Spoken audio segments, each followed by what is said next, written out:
এবার আল্লাহ তাআলা বলছেন ওয়ান্না মিন্নাল মুসলিমুনা ওয়া মিন্নাল কাসিতুন।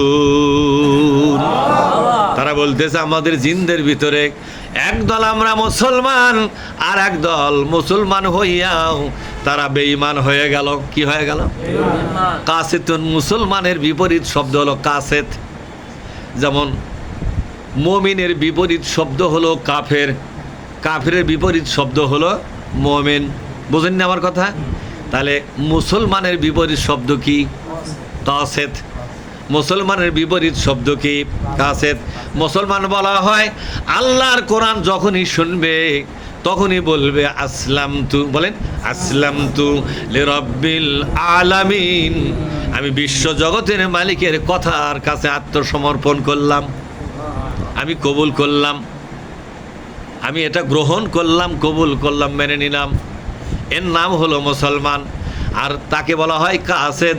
কথা শুনবে কবুল করবে না, এরা হলো কাসেত। এরা কি জোরে কন? আপনারা কি কাসেত হয়ে থাকবেন নাকি? কি হবে? এখন যদি কোনো ইসলামের কোনো একটা কথা আপনার সারা জীবনের একটা সিদ্ধান্তের বিরুদ্ধে যায় তাহলে কি করবেন?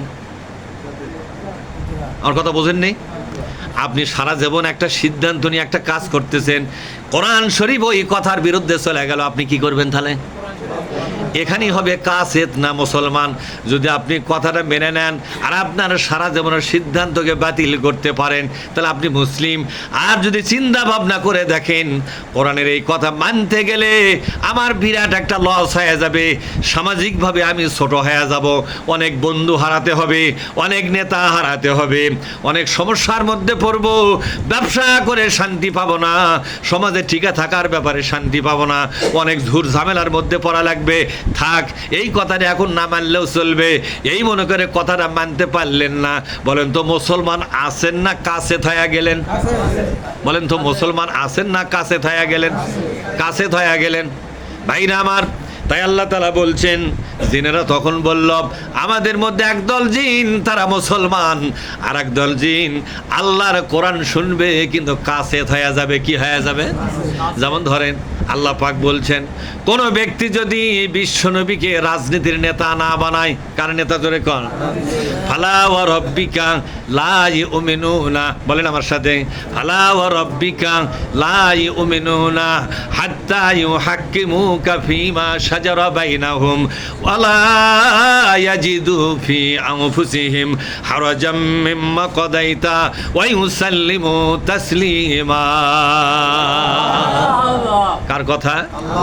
আল্লাহ পাক বলছেন আমি আল্লাহ নিজের নামে কসম করে বলছি ওই লোকটা ততক্ষণ পর্যন্ত ইমানদার হতে পারবে না যত ইমানের দাবি করুক, ইমানের পক্ষে যতই আমল করুক।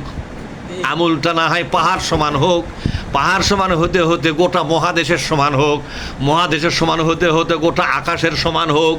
আমলটা যত বড়ই হোক না কেন, সে আমলের মধ্যে হজ থাক, নামাজ থাক, রোজা থাক, যাকাত থাক, জেকের ফেকের, তাসবিহ তাহলিল, দাড়ি, টুপি, জুব্বা, আতর মাখা, যা কিছু আছে সবই আছে, কিন্তু লোকটা রাজনীতি করে, বিশ্বনবীরটা করে না, আর একজনেরটা করে।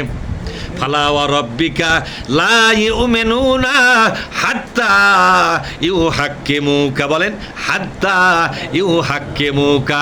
আইনের ব্যাপারে হুকুম শব্দের অর্থ আইন, হুকুম শব্দের অর্থ রাজনীতি। রাজনীতির ব্যাপারে ভিন্ন কোনো নেতার যদি দলপাটি করে এ লোকটা কোনোদিন ইমানদার নয়। দুনিয়ার লোকেরা বলবে লোকটা পাকা ইমানদার, আর আরশে আজিমের মালিক বলতেছে একেবারে পাকা মুনাফিক, পাকা কাফের, পাকা বেঈমান। কথাটা কার? তাহলে রাজনীতির সাথে আপনার ইমানের সম্পর্ক আছে না নাই? কথা কন না কে?